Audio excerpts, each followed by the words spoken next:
Hello everyone. Today we will discuss about the first dimension or domain of learning, that is cognitive learning. इसका अर्थ है संज्ञानात्मक अधिगम. ठीक है, तो आज हम इसके बारे में बात करेंगे. आइए सबसे पहले देखते हैं कि जो कॉग्निटिव लर्निंग है वो क्या है. Cognitive comes from the Latin word cognito, meaning to apprehend or understand. ठीक है, जिसका अर्थ क्या होता है, समझना. Cognition, a general term including all mental process by which people become aware of and understand the world. संज्ञान एक इस तरह का टर्म है, ठीक है, और जो हमारी इस तरह की मानसिक प्रक्रिया से संबंध रखती है, जिसके द्वारा जो व्यक्ति है वो हमारे आसपास क्या हो रहा है, ठीक है, हमारे आसपास के एनवायरनमेंट में, संसार में, वर्ल्ड में क्या हो रहा है, उसके प्रति अवेयर होता है और उसे समझता है. ठीक है.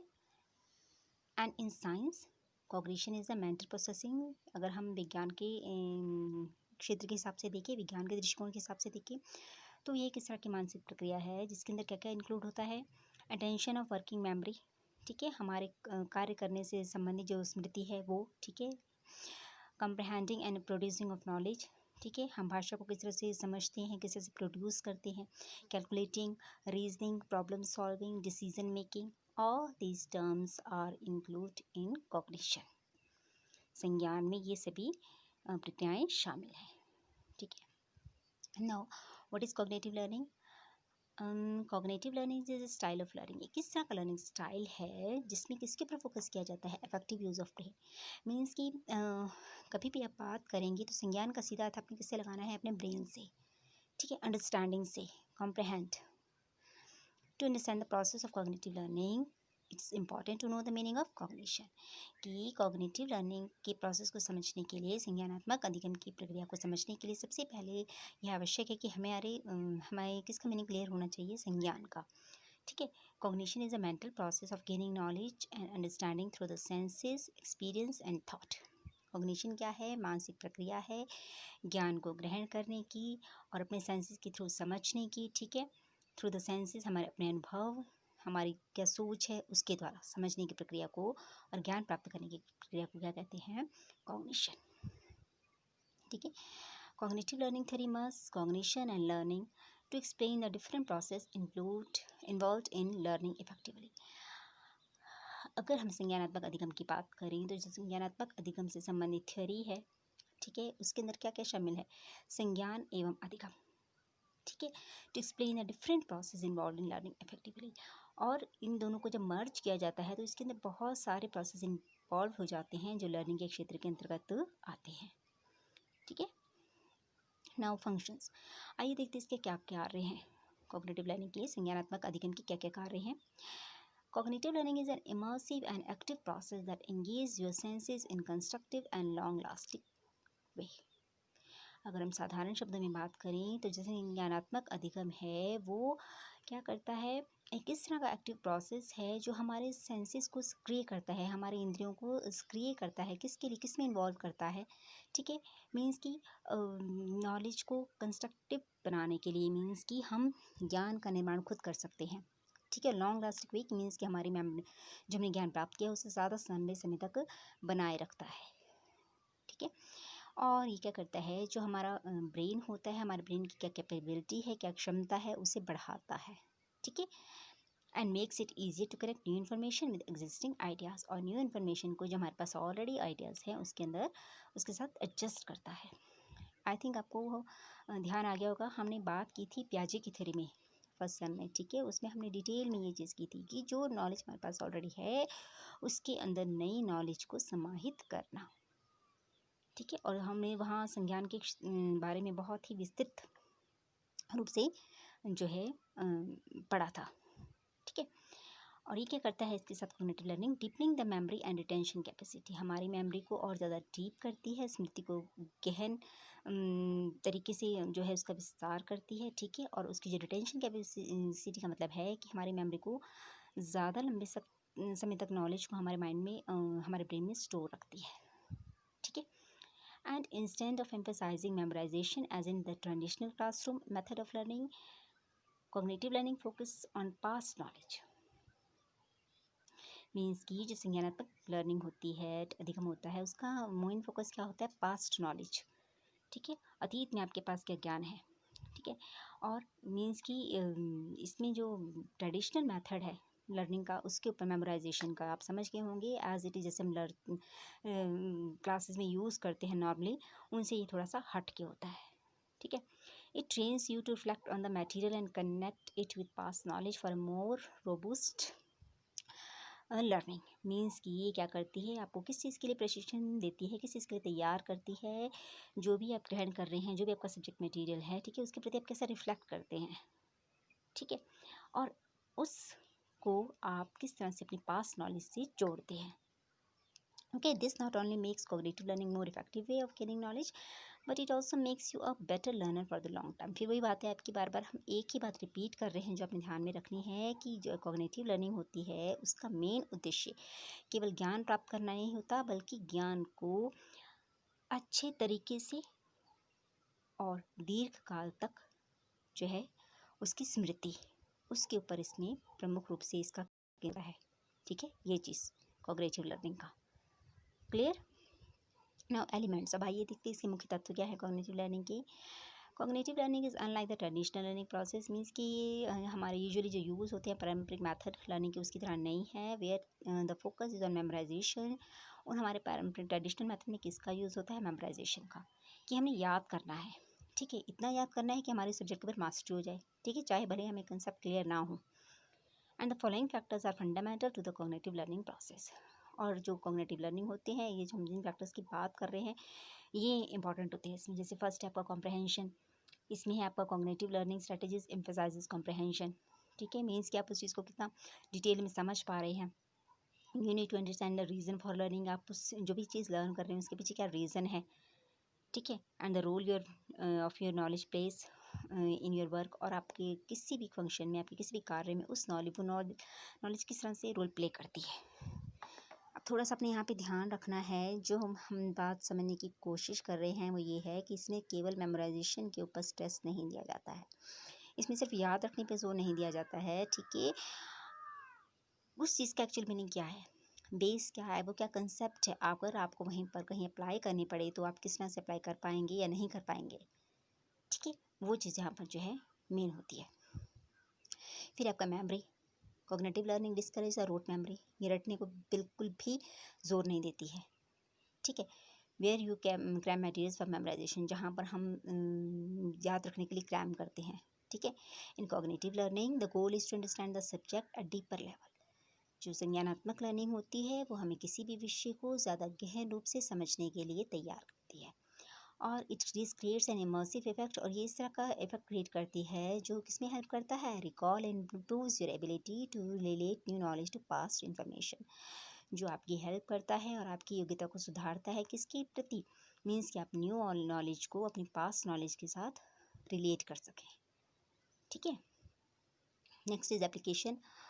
Cognitive learning strategies encourage you to reflect on the material and how to apply it to current and future situation। वही बात बार बार रिपीट हो रही है कि जो संज्ञानात्मक लर्निंग है वो आपको इनकरेज करती है, प्रोत्साहित करती है, क्यों करती है, you to reflect on material and how to apply it, कि आपको जो भी आप लर्न कर रहे हैं, ठीक है, जो भी मटेरियल आप लर्न कर रहे हैं उसे आप किस तरह से अप्लाई कर सकेंगे at present and in future, ठीक है।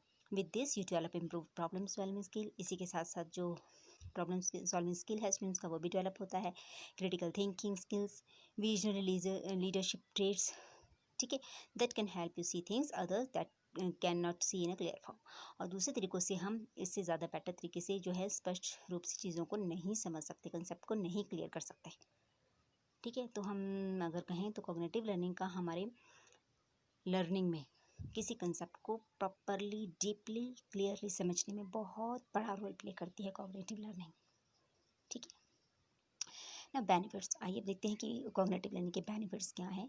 Cognitive learning is an effective way of fostering a life long love of learning and improvement in employees. Organizations can use cognitive learning strategies to impact the following benefits on their staff. Enhance comprehension. In cognitive learning, students learn by doing, ठीक है, this hands-on approach makes the learning immersive and promotes comprehension.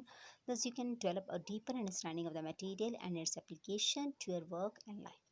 इसमें भी short में यही बात है कि ये हमारे समझ की जो है उसको बढ़ाती है, ठीक है, उसका दायरा विस्तृत करती है हमारी समझ का। फिर बार बार वही चीज़ रिपीट है कि हमें किसी भी सब्जेक्ट की जो है डीपर नॉलेज प्रोवाइड करती है, ठीक है, and for whole life provide करती है, ठीक है। इसमें जो स्टूडेंट्स है वो लर्निंग बाय डूइंग सीखते हैं। क्लियर।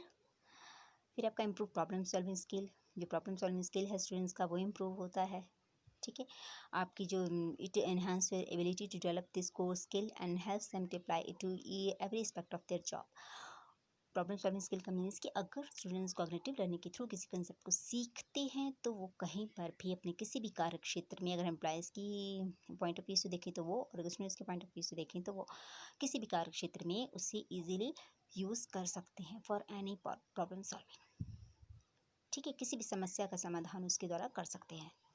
बूस्ट कॉन्फिडेंस, ये कॉन्फिडेंस को बढ़ाती है, क्योंकि अगर आपके पास निश्चित बात है कि अगर आपको किसी चीज़ की बेटर अंडरस्टैंडिंग है, मीन्स कि अगर आप किसी चीज़ को लर्न कर रहे हैं उसके पीछे आपको प्रॉपर उसका रीज़न क्लियर है, तो निश्चित बात है कि आपका कॉन्फिडेंस बढ़ेगा उस चीज़ को लेकर, ठीक है। क्योंकि अगर आपसे पूछा जाए, उससे आपका मीनिंग क्लियर करने के लिए कहा जाए तो आप इजीली कर सकते हैं, उसके हर एक पक्ष को, हर एक एस्पेक्ट को क्लियर एक्सप्लेन कर सकते हैं, ठीक है। और ये जो है कॉन्फिडेंस बढ़ाता है and it promotes problem solving skills and makes it easier to learn new things within a short period. किसी भी नई चीज़ को लर्न करना हो तो ये बहुत ही कम टाइम लेता है, ठीक है। एनकरेजेस कॉन्टीन्यूस लर्निंग, इसके द्वारा जो लर्निंग है वो कॉन्टीन्यूस रहती है, मीन्स की cognitive skill promote long term learning as it allows you to connect previous knowledge and with new material. कहने का मीन्स है अगर हम छोटा सा एग्जाम्पल लेके समझने का प्रयास करें, ठीक है। अगर हम ट्रेडिशनल मेथड की बात करें, क्रैमिंग की बात करें, तो हम किसी चीज़ पे मास्टरी करने के लिए फॉर एग्जांपल हम लोग स्टूडेंट्स को एक टेस्ट देते हैं और 5 मार्क्स ऑफ 1 क्वेश्चन, ठीक है। हम दोनों मेथड डिफरेंट सिचुएशंस में अप्लाई करते हैं। फर्स्ट में मेमोराइजेशन यूज़ करते हैं, सेकंड में हम कॉग्निटिव लर्निंग यूज़ करते हैं। जो फर्स्ट मेथड है उसमें बच्चा जो है वो रट लेगा, याद कर लेगा, ठीक है, और ही और she will get full marks देगा। जो दूसरा है उसमें जो बच्चा है अंडरस्टैंड करेगा, ठीक है, उसको एक नए पॉइंट ऑफ व्यू से देखेगा, ठीक है, उसकी प्रैक्टिकबिलिटी देखेगा उसकी, ठीक है। और जो फर्स्ट सिचुएशन में बच्चा लर्न करेगा, ठीक है, मेमोराइजेशन के थ्रू, उसे वो सिर्फ टेस्ट तक ही याद रहेगा, आफ्टर दैट विल फिनिश। उसके बाद उसका कोई अस्तित्व नहीं रहता, ठीक है, ना ही वो उसको कहीं यूज़ कर सकता है। और जो सेकंड टाइप है कॉग्निटिव लर्निंग, एक बार स्टूडेंट ने उस आंसर को लर्न कर लिया, उस कंसेप्ट को समझ लिया, उस कंसेप्ट के बेसिक्स को समझ लिया, तो वो उसे लाइफ लॉन्ग याद रहेगा और उसे कहीं भी यूज़ कर सकता है, ठीक है। और वो क्या करता है, हमेशा अपनी पास नॉलेज भी, पास नॉलेज एज इट इज़ है, ठीक है, स्टूडेंट्स की पास नॉलेज एज इट इज़ है, वो न्यू लर्निंग को अपनी पास नॉलेज के साथ को रिलेट करता जाता है, और इस तरह से उसका जो लर्निंग का प्रोसेस है वो टूटता नहीं है, वो क्या रहता है, कंटिन्यू रहता है। उसकी ओल्ड नॉलेज में उसकी न्यू नॉलेज मर्ज होती रहती है, ठीक है। और इसी तरह से उसकी जो लर्निंग का दायरा है वो भी क्या हो जाता है, विस्तृत हो जाता है, ठीक है। I hope continuous learning this point is clear to you. आइए अब लास्ट में देखते हैं हम फैक्टर्स अफेक्टिंग कॉग्निटिव लर्निंग। कौन कौन से फैक्टर हैं जो कॉग्निटिव लर्निंग को अफेक्ट करते हैं। मैचुरेशन, परिपक्वता लेवल, ये भी कहीं ना कहीं कॉग्निटिव लर्निंग को अफेक्ट करता है, ठीक है। संज्ञानात्मक विकास को, क्योंकि अगर चीज़ें मैच्योरिटी के हिसाब से नहीं होंगी तो स्टूडेंट्स जो है वो उसको आसानी से ग्रहण नहीं कर सकता। मीन्स कि कॉग्निटिव लर्निंग में भी देखा जाए तो जो जितना ज़्यादा मैच्योर होगा, ठीक है, उतनी ही ज़्यादा उसकी लर्निंग का लेवल है वो उतना बेटर होगा, ठीक है।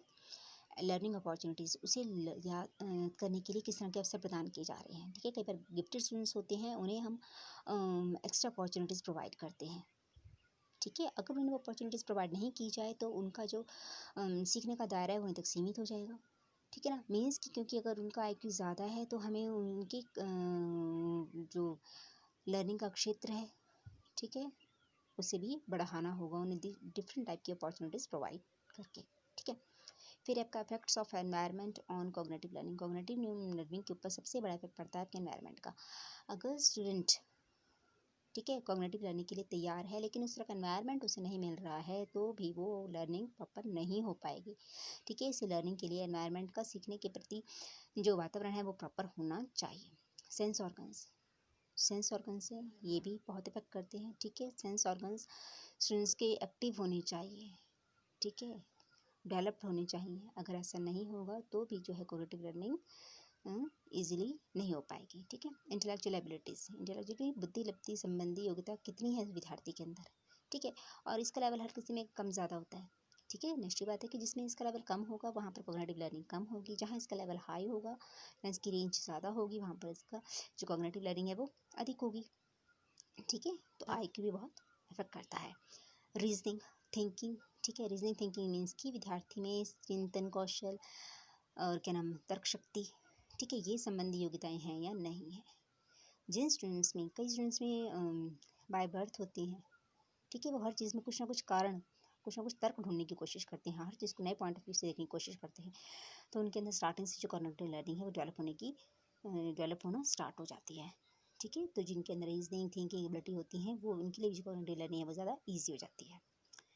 हेरिडिटी, आनुवंशिकता, ठीक है, आनुवंशिकता में हमेशा तो नहीं but in some rare cases heredity जो है आनुवंशिकता है वो भी कहीं ना कहीं संज्ञानात्मक विकास के ऊपर अधिगम के ऊपर प्रभाव डालती है। ठीक है, तो ये थे फैक्टर्स अफेक्टिंग कॉग्निटिव लर्निंग। तो आज हमने बात की मीनिंग ऑफ कॉग्निटिव लर्निंग। ठीक है, functions elements of cognitive learning and the characteristic factors affecting cognitive learning. ठीक है, हम इसके नेक्स्ट टॉपिक में बात करेंगे टेक्सोनॉमी of cognitive learning. ठीक है, I hope this topic is clear to you. Thank you.